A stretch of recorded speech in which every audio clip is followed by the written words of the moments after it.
नमस्कार. मी तेजस्विनी विनोद पंचरास. आज नवरात्रीचा पहिला दिवस आहे, म्हणून आपण देवी शैलपुत्री हिचे पूजन करतो. तुम्हाला माहित आहे का देवी शैलपुत्रीचे पूजन आपण का करतो? बरं, चला मीच सांगते. दक्ष प्रजापतीची पुत्री देवी सती यांना महादेव फार प्रिय होते, म्हणून त्या दोघांचा विवाह देखील झाला. एकदा दक्ष प्रजापतीने एका अग्निकुंडाचे आयोजन केले.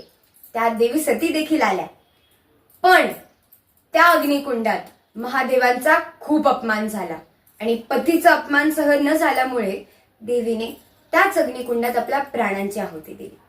पण त्या देवीचा पुनर्जन्म देखील झाला हा हिमालयाच्या घरी, म्हणून पर्वताची पुत्री म्हणून या देवीला शैलपुत्री असे म्हटले जाते. हातात कमळ आणि त्रिशूल नंदीवर बसलेली असे दिव्य रूप या देवीचे आहे.